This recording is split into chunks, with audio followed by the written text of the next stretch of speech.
Coucou la famille, j'espère que vous allez bien. Aujourd'hui, je suis finalement de retour pour notre mercredi santé sur la chaîne Santé Naturelle avec les plantes.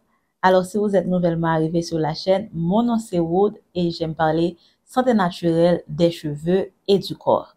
D'accord? Donc, si vous aimez ce sujet, si quelque chose qui vous parle, asseyez-vous, vous êtes au bon endroit.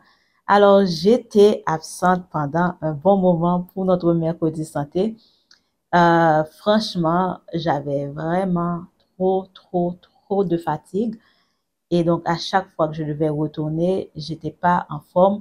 Et là, j'ai pris des vacances, une semaine en dehors de là où je vis. Et ça m'a fait du bien. Mais vous savez, au retour des vacances, il nous faut encore un peu plus de temps pour réajuster tout et retourner en pleine forme avec toute la force nécessaire, tout ce qu'on sait de mieux pour partager. Donc voilà, c'est mon cas et je suis de retour pour vous apporter les partages que vous aimez tellement, c'est-à-dire les plantes, parce que moi, j'adore les plantes et je sais que je peux transmettre cet amour des plantes à vous aussi. Alors aujourd'hui, je viens vous parler des plantes qui peuvent être utilisées comme compléments alimentaires et c'est la deuxième partie de la vidéo sur les compléments alimentaires naturels que vous pouvez utiliser pour vous aider non seulement avec la pousse des cheveux, le volume des cheveux, mais aussi ces plantes-là sont totalement au top pour la santé du corps, c'est-à-dire pour nombreuses choses que vous pouvez être en train de combattre. Il y a pas mal de plantes qui peuvent vous aider, bien entendu, en dehors de la médecine traditionnelle, en dehors de la médecine que nous connaissons toutes et tous. Il y a aussi des plantes qui peuvent aider, c'est-à-dire les moyens naturels pour vous aider avec tellement de petits problèmes que vous avez ou de gros problèmes aussi. Et cela ne veut pas dire que vous devriez, bien sûr, abandonner les docteurs, etc. Mais je vous apporte des petites choses qui peuvent vous aider. Alors, avez-vous une routine? Parce que une routine peut vraiment vous aider à prendre soin de votre corps. Quand je parle de compléments alimentaires, il y a pas mal de gens qui prennent ça pour quelque chose de vraiment surprenant. Mais les compléments alimentaires, c'est pas comme si on vous dit de prendre des médicaments. Je sais qu'il y a des médicaments qui peuvent être jouer le rôle de complément alimentaire, mais un complément alimentaire, c'est comme quelque chose que vous savez que vous ne prenez pas chaque jour dans votre routine alimentaire, dans votre régime alimentaire. Et donc, vous pouvez le prendre en complément, c'est-à-dire au lieu, comme moi, avant, je ne mangeais pas beaucoup de légumes, mais ce que je faisais, j'achetais des plantes ou bien en poudre et j'ajoutais dans les jus que je prenais et ça faisait le travail. Et bien, c'est la même chose. Vous n'avez pas besoin de tout le temps aller à la pharmacie pour acheter, c'est-à-dire des comprimés, etc., pour prendre des compléments alimentaires.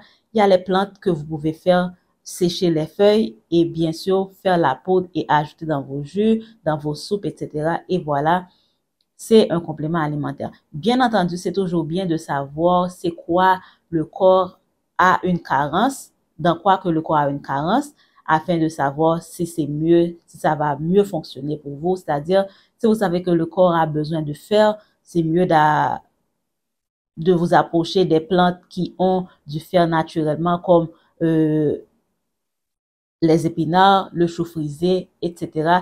Et donc, c'est ça. Alors, j'ai ma petite routine avec moi. Pour commencer ma journée, j'aime toujours prendre du vinaigre de cidre et une plante qui est le trifala que je prends en ce moment. Donc, c'est ça qui est dans ma vidéo. Donc, ils font pas partie de la vidéo, mais c'est ma routine. Donc, ils sont là. Alors, aujourd'hui, je viens vous parler de 5 compléments alimentaires. Alors, 5 plantes qui peuvent jouer le rôle de compléments alimentaires pour diverses choses que vous cherchez pour vos cheveux et pour votre corps aussi. Pour commencer, je vous parle de la plante ashwagandha. J'en ai beaucoup mentionné sur la chaîne. J'ai fait des soins avec.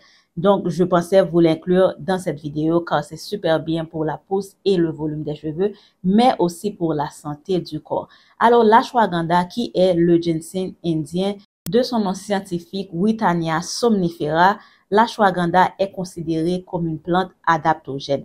Une plante adaptogène, alors les adaptogènes, c'est les plantes qui sont bien pour aider contre le stress, l'anxiété et aussi aider avec les fonctions du cerveau. Alors l'ashwagandha est vastement utilisée pour ça, pour le côté santé et pas mal d'autres choses, car c'est aussi une plante très fortifiante. On l'associe même avec le nom cheval pour dire comment ça donne la force et ça peut aider à combattre la fatigue, le stress, etc., les problèmes mentaux, etc. Donc, l'ashwagandha est aussi très utilisée pour la pousse des cheveux. C'est surtout utilisé pour renforcer la fibre capillaire. C'est utilisé aussi pour aider avec la pousse des cheveux et le volume des cheveux car l'ashwagandha est super fortifiant. L'une des raisons qui fait qu'on aime utiliser l'ashwagandha à l'interne pour la pousse des cheveux et pour garder les cheveux en santé, c'est parce que comme j'ai mentionné au début, l'ashwagandha c'est une plante adaptogène qui combat le stress. Donc tous les problèmes que vous pouvez avoir sur concernant les cheveux qui est en relation avec le stress, car vous le savez, le stress c'est l'ennemi numéro 1 des cheveux. Ça fait perdre les cheveux, ça fait tomber les cheveux, chuter les cheveux tout le temps. Donc si vous ajoutez l'ashwagandha dans votre routine alimentaire, dans votre régime alimentaire, ça peut vous aider à combattre la chute des cheveux liée au stress. D'accord? Donc l'ashwagandha, vous pouvez l'inclure dans votre routine alimentaire, c'est-à-dire vous prenez dans du jus, dans du thé, etc.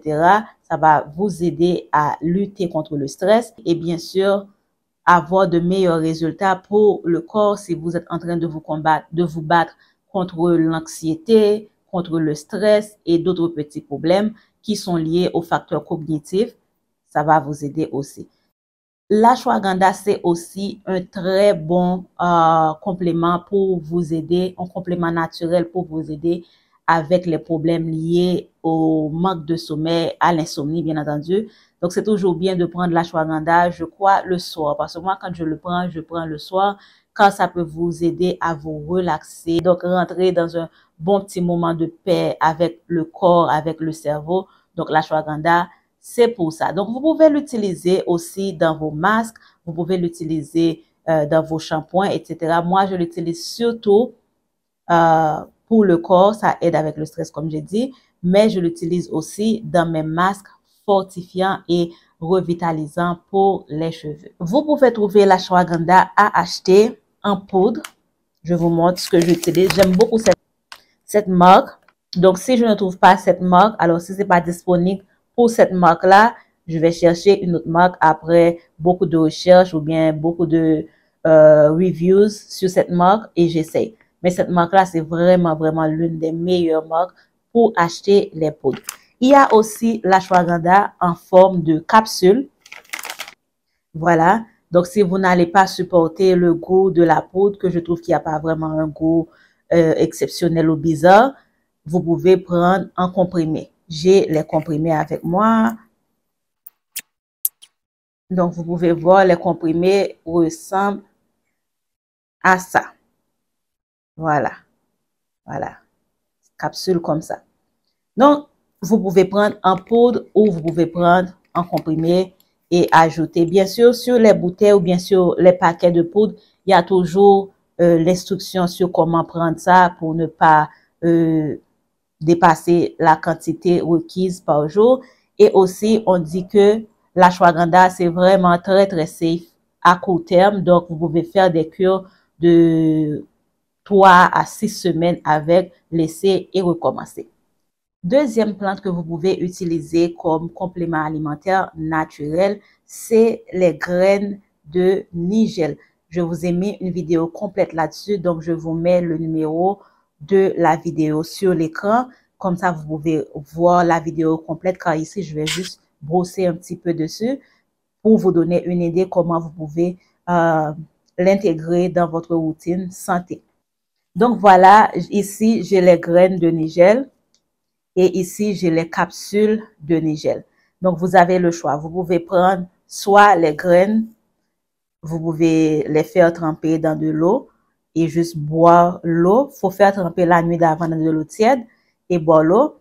Ensuite, vous avez les comprimés si vous ne voulez pas prendre les graines, d'accord? Je crois même qu'il y a de la poudre, mais je n'ai pas la poudre. Je crois qu'il y a la poudre aussi.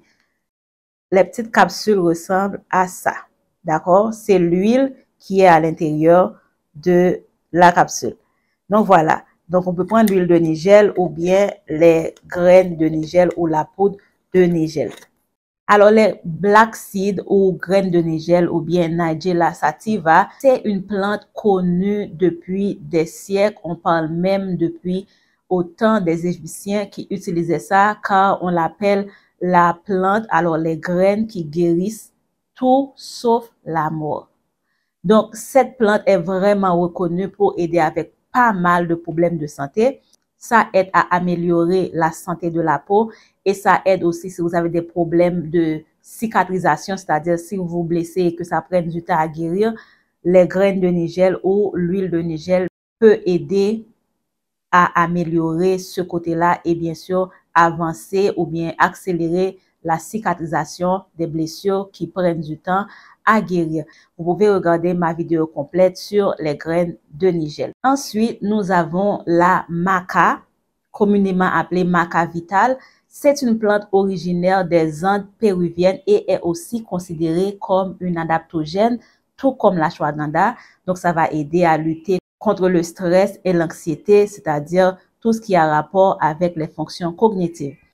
La maca est considérée comme un tonique naturel car ça aide à booster les fonctions non seulement mentales, mais aussi physiques. La maca vitale est considérée comme une plante aphrodisiaque, donc c'est quelque chose qui peut booster votre libido et bien sûr vos désirs sexuels. Donc, vous devriez savoir ce côté-là aussi de la maca. Concernant la santé de la femme, la maca est connue pour aider avec les effets de la ménopause et aussi aider à réguler la pression sanguine. Généralement, la maca est aussi connue pour aider avec la tension artérielle, c'est-à-dire aider à réguler ça ou baisser la tension artérielle. Donc, si vous portez une tension basse, faites attention. Et donc, si vous avez une tension haute, la maca, c'est quelque chose qui peut vous aider.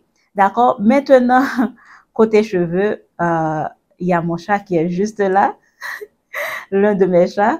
Donc, voilà. Maintenant, côté cheveux, la maca stimule la pousse des cheveux et bien sûr multiplie les cellules dans la bulbe capillaire, ce qui favorise une très bonne pousse des cheveux. C'est pour ça que vous avez pu voir pas mal de gens qui utilisent le maca, donnent beaucoup de bons avis dessus car c'est vraiment un très bon stimulant pour la pousse des cheveux.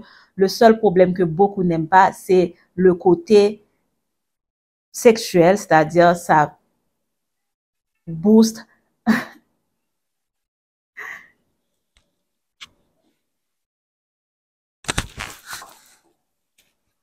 okay, go down. Ça booste le désir sexuel. Donc, c'est pour ça que beaucoup n'aiment pas prendre.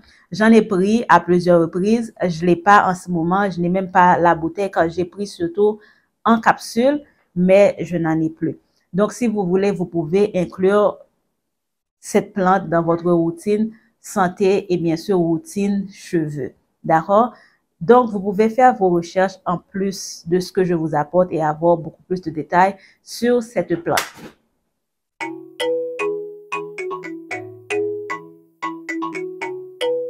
Alors voilà, j'espère que cette vidéo vous a plu aujourd'hui et que ça va vous inspirer à connaître ces plantes si vous ne les avez pas connues déjà. Donc, vous pouvez faire vos recherches dessus encore et avoir un petit peu plus dessus. Comme ça, vous pouvez voir si vous voulez les intégrer dans votre routine santé du corps et des cheveux. J'espère que ça vous a plu et je vous retrouve très prochainement pour une autre vidéo sur la santé naturelle du corps et des cheveux. À bientôt la famille.